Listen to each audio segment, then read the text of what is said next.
Arratsaldeon guztioi eta ongi etorriak izan zaitezte Fratelli Tuttiren inguruan prestatu dugun ibilbide hontara.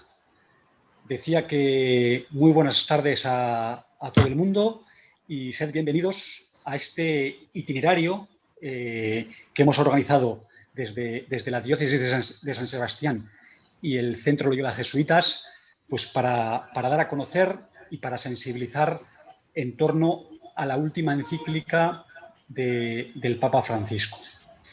Este itinerario, que va a durar, bueno, que comenzamos hoy, 17 de diciembre, y que terminará en julio, este itinerario de este curso, digamos, tiene un único objetivo con dos dimensiones, con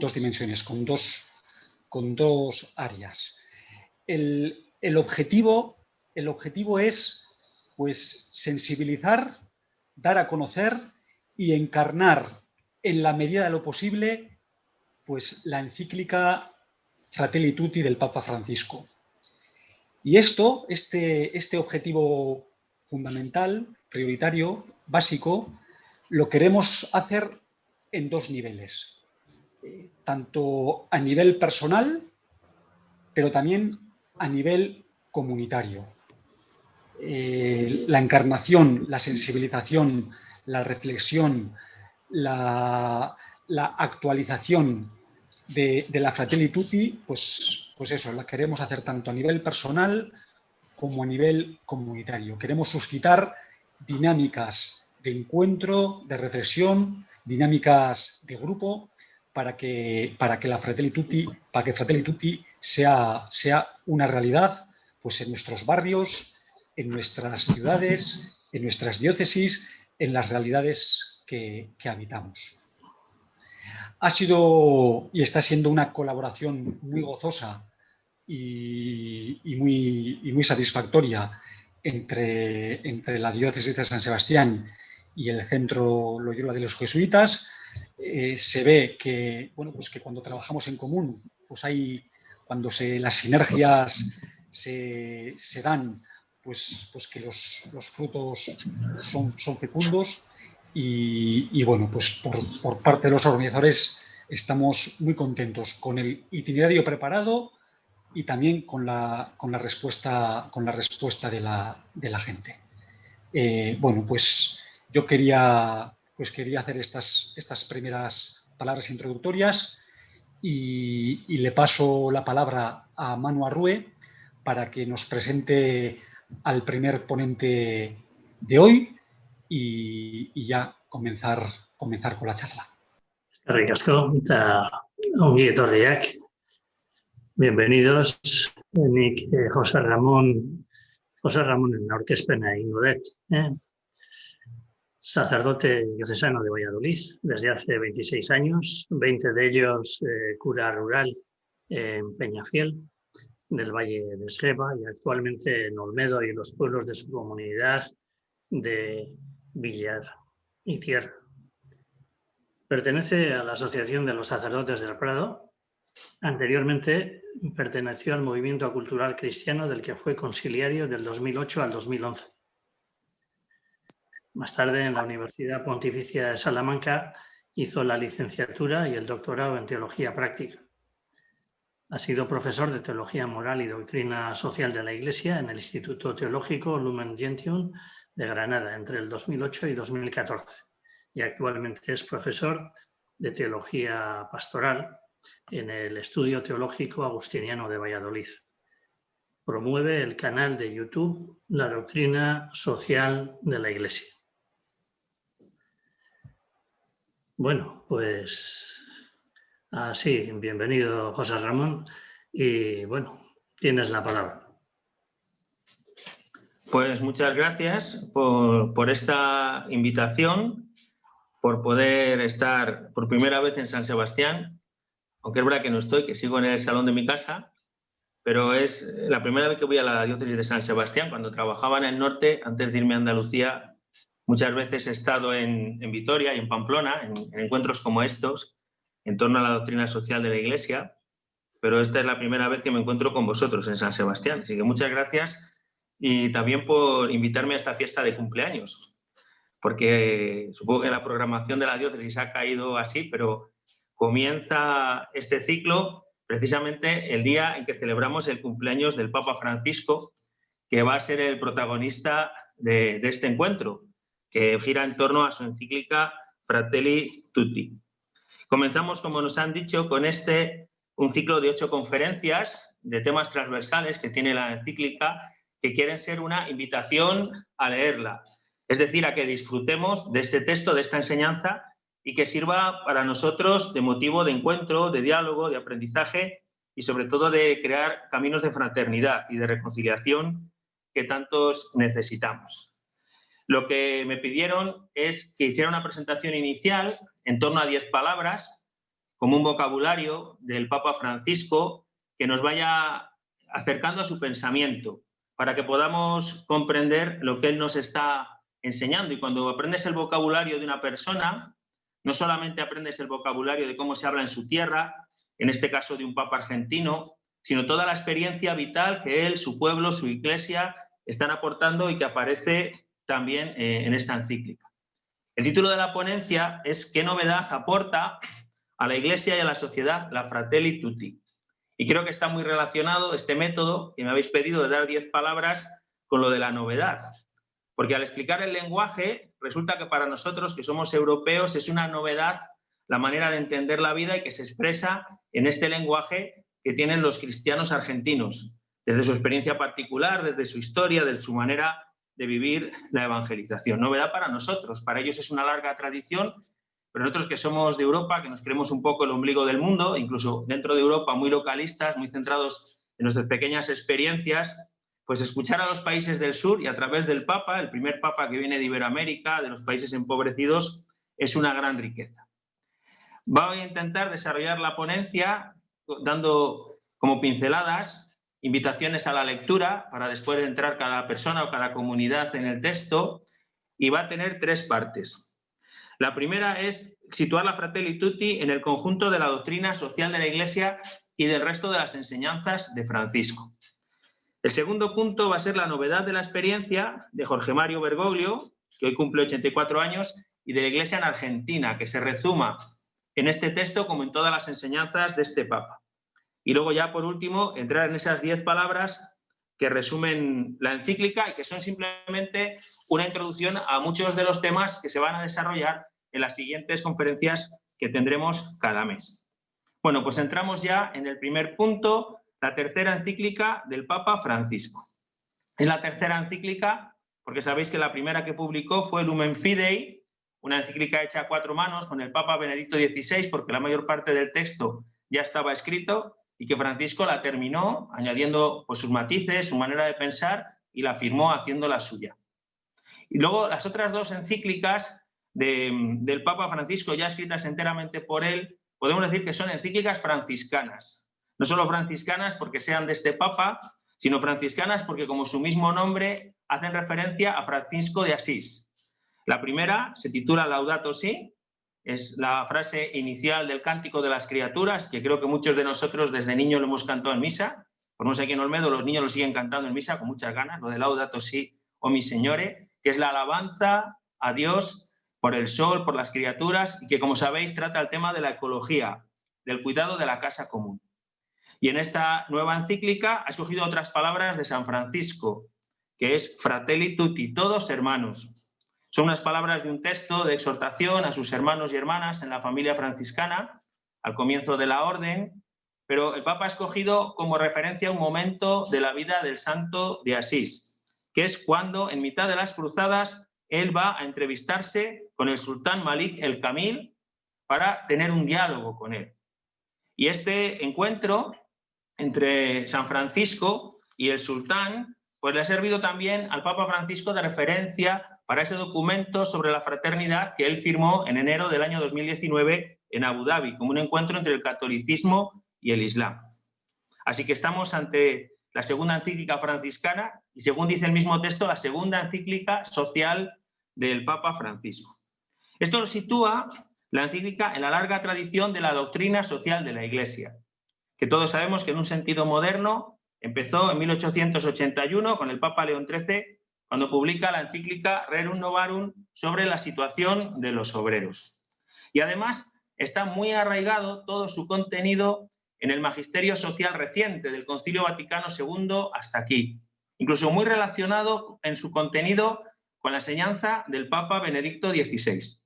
Sabéis que en cuanto a sus enseñanzas sociales, el Papa Benedicto escribió 2 encíclicas sobre la caridad. En su encíclica programática, que es Deus Caritas Es, habla de la caridad en la vida de la Iglesia y dedica también atención a la caridad política, a la asistencia a los pobres, que van a aparecer en la encíclica que comentamos hoy. Y la encíclica que escribió Benedicto para conmemorar la Populorum Progressio del Papa Pablo VI se titula Caritas in Veritate, la caridad en la verdad. Y una caridad verdadera, nos dice, no es un mero sentimiento, no es como si te hacen un regalo con el paquete vacío, sino que tiene el contenido de abrazar la dignidad de toda persona humana. Dice, es una cuestión antropológica. ¿Cuál es la verdad sobre el hombre que hoy en las fronteras, en los laboratorios donde hay embriones, es rechazada? Y además una caridad verdadera porque es integral, porque se plantea el compromiso político, la lucha contra las causas de las injusticias. Y además de este arraigo, con el pensamiento de Benedicto XVI, también arraiga mucho con el pensamiento de Juan Pablo II. Juan Pablo II, el lema al inicio de su pontificado en la Redemptor Homini será «El hombre es el camino de la Iglesia». Y su primera encíclica social dedicada al trabajo tenía un lema que es «Trabajo sobre capital». Es decir, en cualquier caso, los cristianos, la persona, el trabajo, vale más que cualquier otro elemento de la vida económica, política, social, tiene que ser el centro de todo. Así pues, la caridad, el amor y la dignidad de la persona, que son los 2 grandes pilares del pensamiento de Fratelli Tutti, están arraigados en su desarrollo magisterial en toda la tradición de la doctrina social de la Iglesia. A mí particularmente, en esta primera introducción de referencia a la historia de la doctrina social de la Iglesia, algo que me recuerda mucho es la encíclica de Pacem in Terris, de San Juan XXIII. ¿Por qué? Porque la Pacem in Terris, que escribió Juan XXIII unos pocos meses antes de morir, como si fuera su testamento, buscaba los fundamentos para la convivencia, para vivir en paz.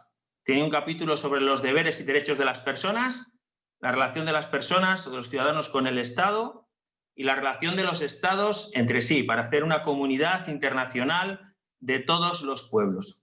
Y lo basaba en 4 principios: la verdad, la justicia, el amor y la libertad.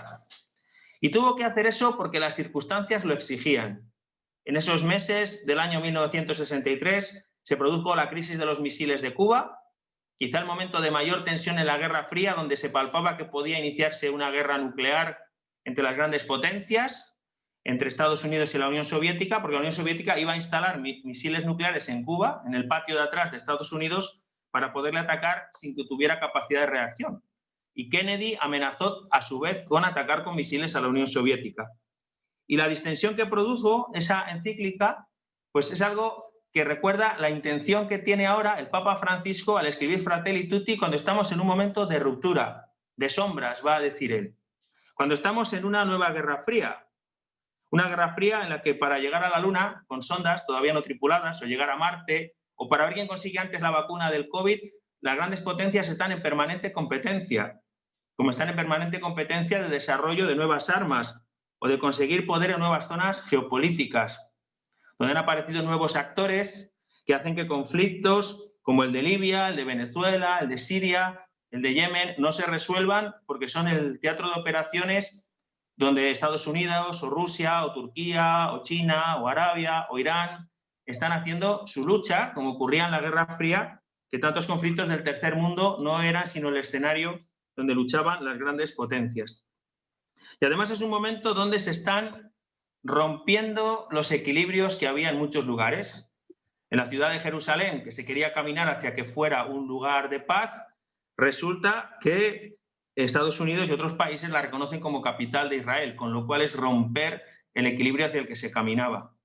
O nos desayunamos con que el Frente Polisario declara la guerra de nuevo a Marruecos y Marruecos firma un pacto con Estados Unidos para que le venda armas a cambio de que le reconozca la soberanía sobre el Sáhara. Entonces estamos en un momento de mucha tensión, una tensión que llega incluso al interior de los países, porque en España, que hemos repetido tantas veces las elecciones hasta conseguir un gobierno con una mayoría que está hilvanada de muchas minorías, pues eso mismo ha ocurrido en Italia, ha ocurrido en Bélgica, está ocurriendo en tantos países. O se rompe la Unión Europea y aparece el Brexit.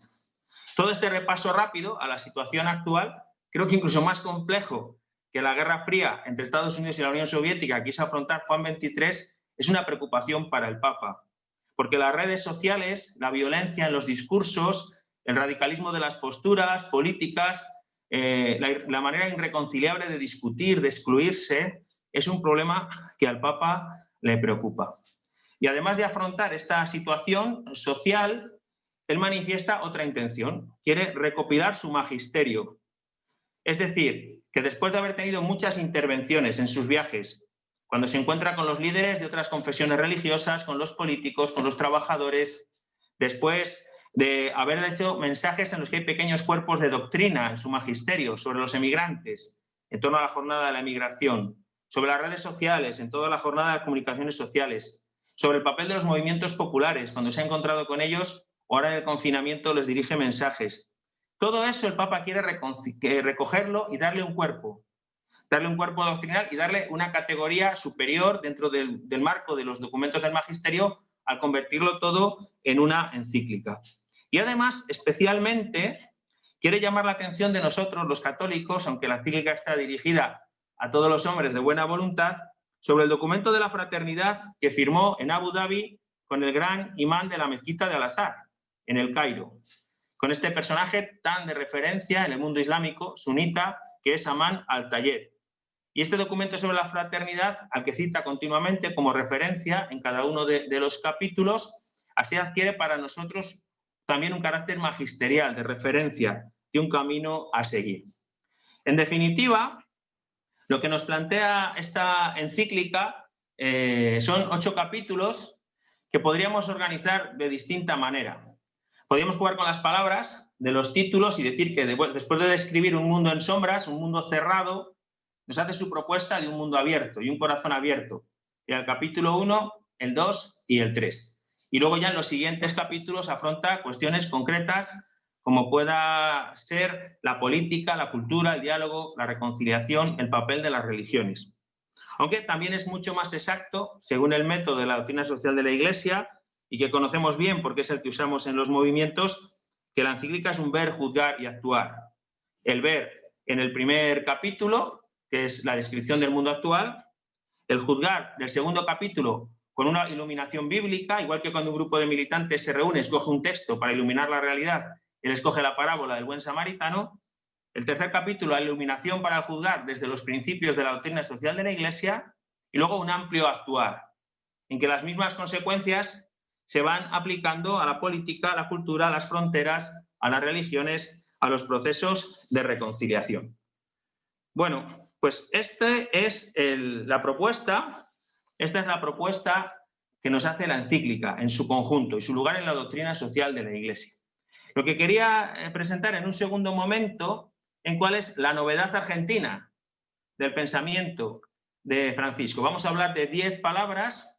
Podríamos decir que las 10 palabras son como los 10 mandamientos, una ética, unos mandatos que hay que cumplir, pero podríamos llamar también que fue a ser como un léxico bergogliano, como un diccionario de la jerga particular que en Buenos Aires y en su propio ejercicio pastoral el Papa ha ido desarrollando para expresar su pensamiento.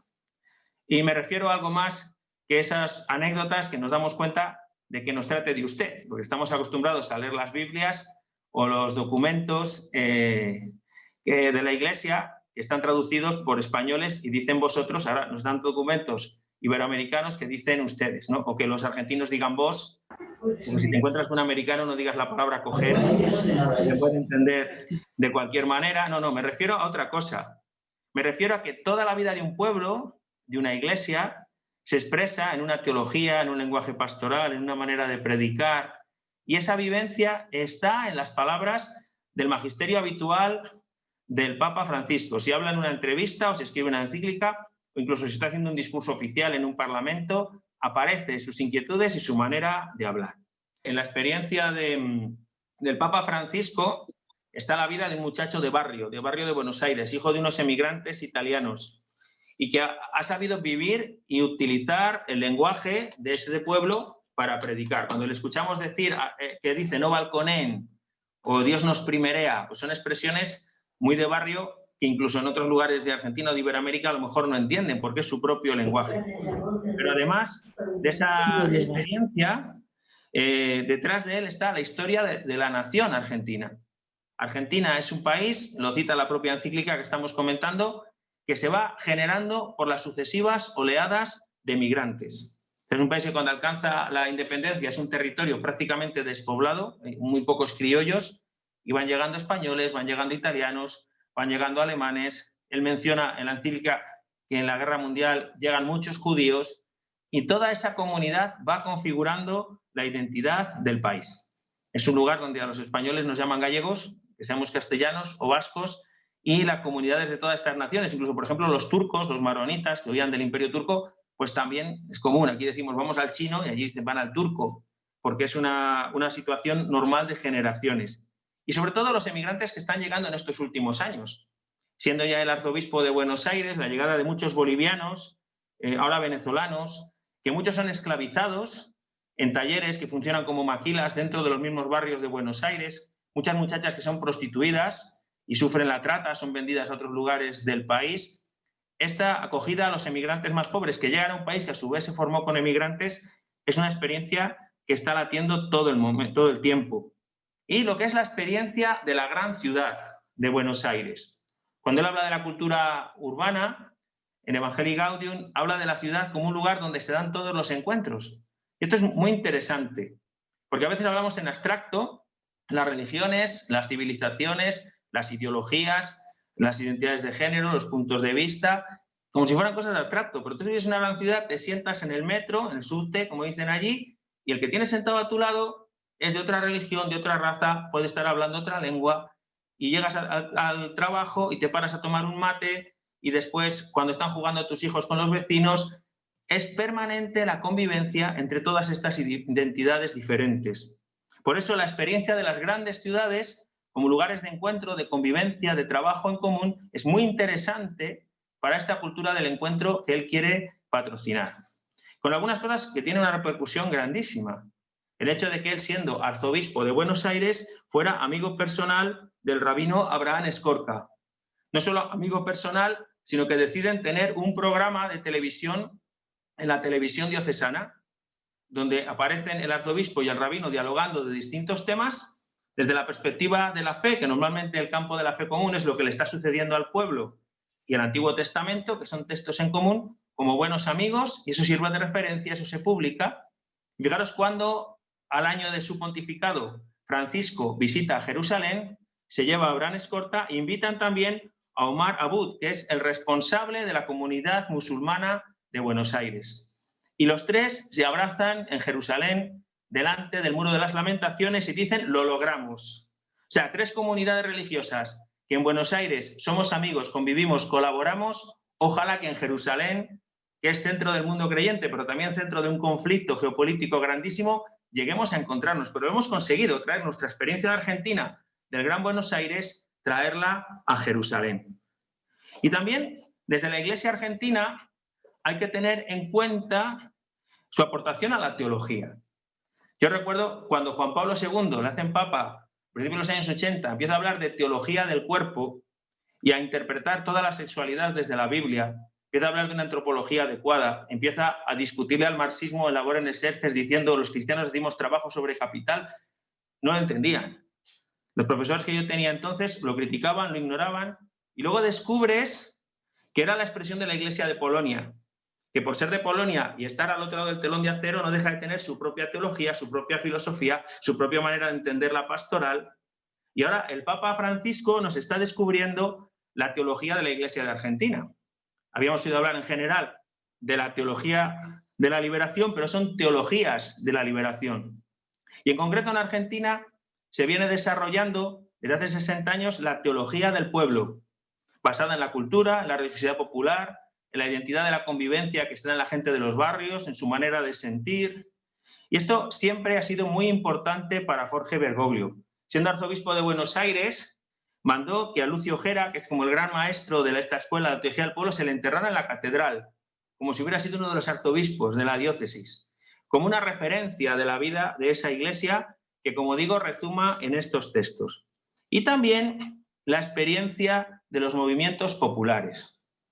El Papa Francisco, siendo arzobispo en Buenos Aires, impulsaba los movimientos de la sociedad. Por ejemplo, colaboraba habitualmente con la Fundación La Alameda, con su líder Gustavo Vera, especializada en luchar contra la trata, en cerrar talleres clandestinos, en denunciar a empresas textiles, incluso algunas españolas como Zara, que utilizan la mano de obra esclava en el tercer mundo.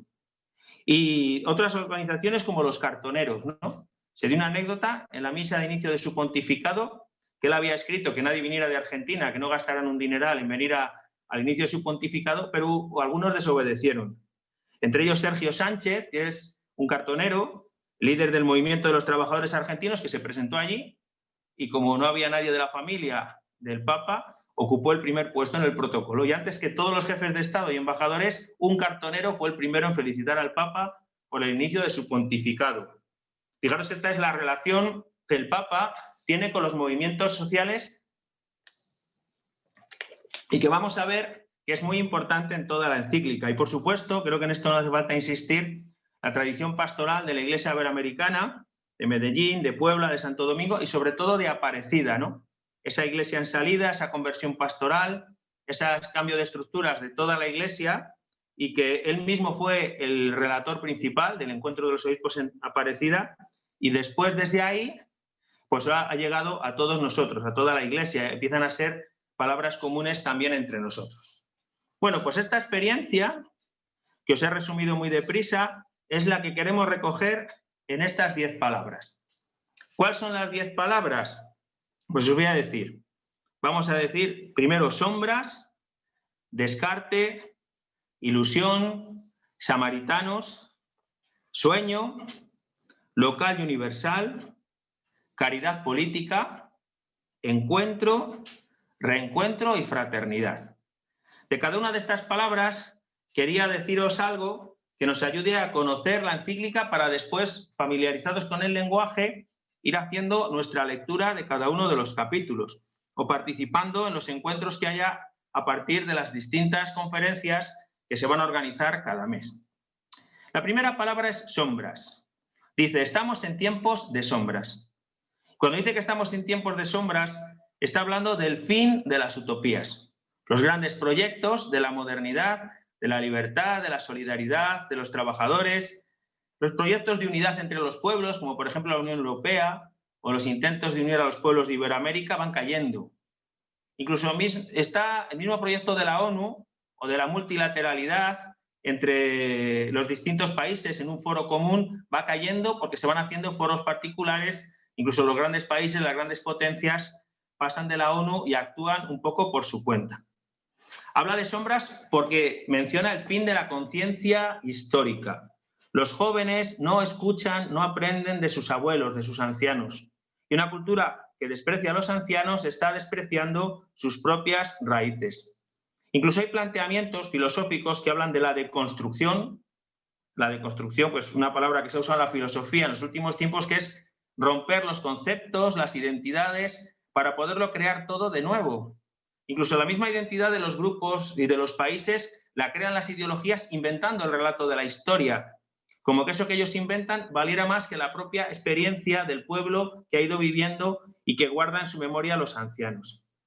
Esta deconstrucción, esta ruptura de los vínculos de las comunidades, el Papa dice que no es casual, que es una estrategia de dominación, que los grandes poderes que quieren dominar el mundo y manipular las sociedades quieren desarraigarles de una ética, de una tradición, de unos valores, para que sea más fácil debilitarlos y manipularlos e imponer un pensamiento único, según ese principio del divide y vencerás. Y además juegan la baza del miedo y de la división. El miedo a los otros grupos, a los extraños, el sentirse amenazado, facilita esta división. En el contexto de estas sombras habla de la pandemia del COVID-19 que ha aparecido en el escenario mientras estaba escribiendo la encíclica. Pero lo que más le preocupa es que es un síntoma de esta desunión. Que siendo un problema común y universal, que veamos a la gente donde la vemos con su mascarilla, resulta que no somos capaces de ofrecer una solución común a este problema y es ocasión de nueva competencia. Bueno, esta es la palabra sombras. Siguiente palabra, que os sonará porque es muy de Francisco, es descarte. ¿Qué significa el descarte? Pues que no sirven a este sistema los débiles. Los empobrecidos no les sirve. Si están por nacer, se pide como un derecho el aborto. Si son ya ancianitos y están mayores, se pide como un derecho la eutanasia. Se mantiene a porcentajes muy altos de la población en paro, especialmente a los jóvenes. Fijaros que la gente de menos de 30 años son demasiado jóvenes para tener un buen trabajo. Y después de los 45 pasas a ser parado de larga duración. O sea, que en realidad son 15 años lo que a una persona capacitada le interesa a este mercado. Y muchos pueblos originarios, indígenas, parecen un estorbo para poder explotar los recursos de la tierra. Los emigrantes solo sirven en determinadas circunstancias. Si son gente de mucha excelencia que trae una tarjeta azul, o si son mano de obra barata, incluso ilegal, para poder coger las cosechas. Pero se desprecia a los emigrantes. Y él dice que este descarte ocurre por un lado de las ideologías liberales, los que son más tecnócratas, que buscan la eficiencia del mercado. Y además lo utilizan para el odio los populismos, las nuevas ideologías.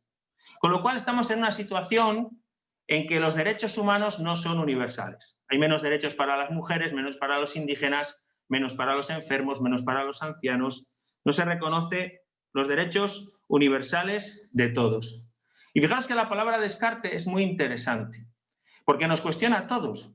Como el Papa mete bajo la palabra descarte tantos problemas, normalmente estamos condicionados por las ideologías. Si se habla del aborto y de la eutanasia, de la investigación con embriones, se revuelven algunos, que parece que están mucho más tranquilos si estamos hablando de que los emigrantes se mueren en el mar o de que hay injusticias sociales. Y si hablamos de los emigrantes y del tercer mundo y de los indígenas, se revuelven otros, que parecen más complacientes cuando el debate es sobre el aborto. Y el Papa dice descarte, con lo cual la dignidad de toda persona humana, que va a ser en toda la encíclica un principio universal para creyentes y no creyentes, se defiende siempre. Incluso nuestras perspectivas parciales, ideológicas, de intereses, quedan cuestionadas porque también participan de alguna manera de ese descarte. Bueno, tercera palabra. La tercera palabra es la palabra ilusión. La palabra ilusión a veces la utilizamos en positivo, tengo mucha ilusión, voy a hacer esto, pero en realidad significa algo falso, algo que te engaña. La expresión completa es la ilusión de la comunicación, con la que describe esta situación de las redes sociales en la que tenemos acceso a toda la información del mundo, podemos comunicarnos en tiempo real con cualquier persona en cualquier lugar del mundo, pero cada vez estamos más encerrados en nosotros mismos. Es una especie de Matrix, como en aquella película, que te tomabas una pastilla, estabas en una situación irreal, pues eso consiguen hacer las redes sociales con nosotros. La multiplicación de contactos trae mayor aislamiento, porque el individuo delante de su pantalla es como un espejo en el que proyecta su narcisismo, sus ideas, acaba haciendo red con los que piensan igual que él y además los algoritmos, cuando deciden qué te enseñan en esa red, en esa pantalla, seleccionan tus propios intereses, con lo cual te van cerrando en tu propio mundo. Y además es un instrumento de control, es decir, que lo saben todo de nosotros. Tú coges un teléfono, tienes que tener una dirección de Google para que funcione el sistema operativo, ya sabe Google todo lo que haces. Tienes Facebook, o tienes WhatsApp, o tienes Instagram, da igual, cualquiera de las tres es del mismo amo. Entonces, aquello que le asustaba a George Orwell cuando escribió aquella novela tan oscura de 1984, de que el gran hermano lo sabía todo de nosotros, pues eso ya está. Y más, por encima de los estados están estas compañías que realmente tienen un conocimiento de la sociedad muy grande. Y además de este control, de esta ilusión de la comunicación, de esta ilusión de la libertad, al Papa le preocupa particularmente que las redes sociales están aumentando la agresividad. En la distancia podemos utilizar un lenguaje mucho más duro, de anulación del otro, de mostrar nuestros cabreos, nuestro desprecio, que va invadiendo el campo de la comunicación, porque los medios más tradicionales, para tener audiencia, imitan en la telebasura esa manera grosera de hablar, y el mismo discurso político, los parlamentos, los mítines, los programas, se parecen cada vez más a un ring, o a un programa de telebasura donde se grita, se insulta, y ese es el tipo de político, de líder que acaba triunfando. Bueno, la cuarta palabra es samaritanos. En la referencia bíblica de toda la encíclica es la parábola del buen samaritano, y el Papa nos propone, para ser fraternos, ese samaritano que atiende a un extranjero, que dedica su tiempo, que para sus planes para atenderlo. Y además de que ahí se refleja el mandamiento principal, que es el amor a Dios y al prójimo, nos dice que es una parábola en la que podemos vernos reflejados en los personajes, la gente de este tiempo. Podemos sentir que el hombre herido, tirado al borde del camino, es la referencia ante la que todos tenemos que reaccionar, ante los pobres, ante los descartados. Podemos darnos cuenta que existen los ladrones, es decir, que no hay pobres. Los pobres alguien los fabrica, son empobrecidos, víctimas de la explotación, de los abusos, de los desprecios. Que existe el sacerdote y el levita, que son signos de indiferencia. De la indiferencia que podemos tener las personas religiosas si buscamos solo una satisfacción interior en nuestra religión y en un compromiso con los pobres, o de las ideologías. Habla mucho de las hipocresías, de muchos que son antisistema o que están contra este sistema y luego viven muy bien a costa de ese ser antisistema. Lo engloba igual con el sacerdote y el levita. Luego está el samaritano, que para los judíos era alguien impuro, extranjero, hereje, pero es el que se compadece, interrumpe su viaje y se hace responsable de la vida del otro. Y se fija en otro personaje que es el posadero y la misma posada. Gente profesional que cumpliendo su función, o la posada como casa donde se cura al herido, que son las instituciones que hoy están atendiendo a los pobres. Detrás de esta parábola del samaritano está una raíz mística en que el amor reconoce la dignidad de cada persona porque en él está el mismo Cristo, que dice: tuve hambre, me disteis de comer, tuve sed, me disteis de beber. Y hay todo un proyecto de lo que significa la dignidad de la persona. La dignidad del herido, que es atendido, que es una responsabilidad de los demás, y la dignidad del samaritano. Porque recuerda cómo la persona se realiza dándose, entregándose a los demás. La quinta palabra es la palabra sueño. Sueña con un mundo y con un corazón abiertos. Esta es una parábola muy americana. Nosotros utilizamos otro tipo de palabras, decimos motivación, meta, utopía, propósito, plan. Somos de la generación que ha hecho proyectos, programas, procesos. Él dice sueño. Es esa idea que tira de ti y que nos hace avanzar, ¿no? Si recordáis el documento del Sínodo de la Amazonía, querida Amazonía, incluso son los capítulos. Habla del sueño cultural, del sueño ecológico, del sueño eclesial. ¿Cuál es el sueño de Francisco? Pues el reino de Dios. El reino de Dios, que es una fraternidad porque se resume en una palabra, que es Abba, Padre. Abba es el mensaje central de todo el Nuevo Testamento. Dios es papá, Dios es aita, y ese amor nos hace hermanos. Se podría resumir las dos encíclicas sociales de Francisco en una sola frase, que es este sueño: un nosotros, que es Fratelli Tutti, para la casa común, que es Laudato Si, un nosotros para la casa común. Y es un sueño que está construido sobre los pilares que son los principios de la doctrina social de la Iglesia de toda la vida. Sobre todo la dignidad de toda persona humana. La persona es el sujeto, el principio y el fin de toda la vida social. La solidaridad, que busca el bien común. Y el destino universal de los bienes, por el que la propiedad siempre es un medio, nunca es un valor absoluto. Sobre toda propiedad hay una responsabilidad o una hipoteca social. ¿Cuál es la sexta palabra? Local y universal. Siempre lo unen.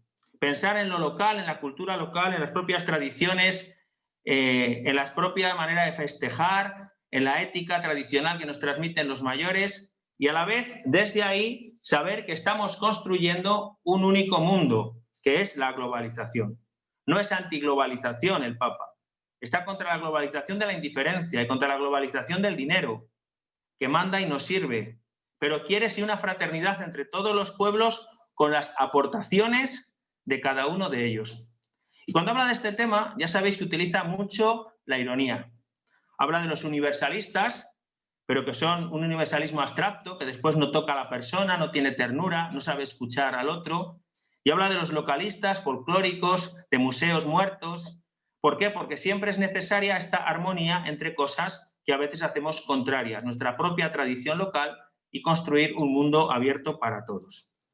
La séptima palabra es la caridad política, o que en otros textos ya desde antiguos se llama también la amistad social, que está en el título de la encíclica. ¿Qué es la caridad política? Cuando se ama a una comunidad a través de las instituciones. Cuando un alcalde está amando a sus vecinos porque busca lo mejor para ellos en el servicio del ayuntamiento.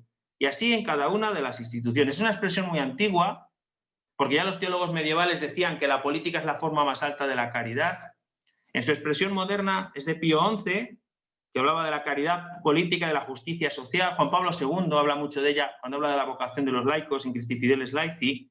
Ya decía antes que Benedicto XVI se ha dedicado a esto 2 encíclicas. Y lo podemos entender bien. Cuando hablamos de la caridad con los pobres, actuamos a 3 niveles. Yo puedo afrontar la situación de una familia en paro y les doy una bolsa de comida o les pago el recibo de la luz para que éstas no queden en la calle, y entonces eso se llama una caridad asistencial. Puedo hacer un trabajo de promoción, es decir, hacer un curso para que te encuentre una inserción laboral y se ganen ellos un sueldo. O puedo participar en la lucha política a través de los sindicatos, los movimientos sociales, los partidos, para que desaparezca el paro, para que haya unas condiciones laborales justas. Entonces, a los 3 niveles estoy sirviendo a la persona. Cuando le doy la bolsa, cuando le ayudo a buscar un empleo, cuando trabajo por la justicia social. Pues la caridad política es la forma más alta de la caridad, porque sirve a toda la comunidad, sirve a más gente. Y desde esta perspectiva, el Papa nos habla de la mejor política. Se sale de la moda, que es decir, la nueva política, porque la nueva política hemos descubierto en poco tiempo que era lo mismo, a ver si consigo el poder, a veces con más prisa de los líderes de la nueva política por controlar su propia organización o por llegar al poder, incluso renunciando a sus principios. Pero él habla de la mejor política porque es la política del bien común, del bien moral, el bien que hay que conseguir para todo el hombre y para todos los hombres. Y habla de una visión de la política integral. Por un lado, dice que la política tiene una dimensión lógica, práctica, tiene que responder a los problemas, a los intereses de la comunidad. Y tiene además una dimensión mítica, utópica, romántica, que quiere hacer un mundo mejor. Y ambas tienen que aglutinarse en una mística política, en un quehacer como pueblo, como comunidad. Y llama mucho la atención que al hablar de la política habla muy poco del Estado, habla muy poco de los políticos profesionales y sí habla mucho de los movimientos sociales y de construir un pueblo. Desde toda esa experiencia argentina que os refería antes. Detrás de esta reflexión, si queréis profundizar, está un libro que publicó en el año 2005, ante el centenario de la nación argentina, que se titula La nación por construir. O si queréis ver el resumen de ese libro, es lo que cuando se encontró el mes pasado con Pedro Sánchez, el presidente del gobierno español, le dijo en un discurso, que dijeron que era improvisado, pero era resumen de un libro que Bergoglio ya había publicado, donde habla del país, de la patria, de la nación, de construir comunidad como la función de la política. Bueno, vamos a las 3 últimas palabras. La octava es la cultura del encuentro y del diálogo. Es un empeño personal del Papa, un encuentro entre todos los pueblos, y en esta concepción que os decía ahora mismo de cómo se construye una nación, dice, un pueblo tiene varias raíces. O sea, es entender que un pueblo tiene una sola raíz, no es verdad. Por ejemplo, les decía a los obispos de México, México tiene la raíz indígena, la raíz católica y la raíz laica de la revolución. Solo con las 3 cosas vais a poder construir vuestra patria. Pues así, construyendo desde distintas raíces y sobre todo proyectado al futuro hacia un proyecto común, un proyecto de justicia para todos, el Papa entiende que se puede construir una cultura del encuentro. Él cree que el instrumento es el diálogo y que el diálogo tiene que basarse en la comprensión de la verdad. Hay una verdad objetiva, que es la dignidad de toda persona humana, que es accesible a creyentes y no creyentes, y en la defensa de esa verdad, de la justicia y del bien común, podemos caminar juntos con la riqueza que aporta cada uno desde su tradición, desde su visión del mundo, para construir una comunidad. Y se detiene en la aportación que pueden hacer Oriente y Occidente. El mundo oriental, con sus religiones, con su mística, nos puede recordar la espiritualidad que nosotros en nuestro materialismo hemos olvidado. Y Occidente aporta a los países orientales la experiencia democrática de cómo armonizar una convivencia, cómo organizar la convivencia en los pueblos, y también la técnica y la ciencia. Así que en el encuentro siempre cada uno tiene una gran riqueza que aportar. Y lo más importante es poner la oreja, es escuchar, es aprender esa riqueza que nos dan los otros. Hay una novena palabra que es el reencuentro. ¿Por qué? Porque cuando el Papa habla de la necesidad de encuentro, dice sí, pero esto se da en el conflicto.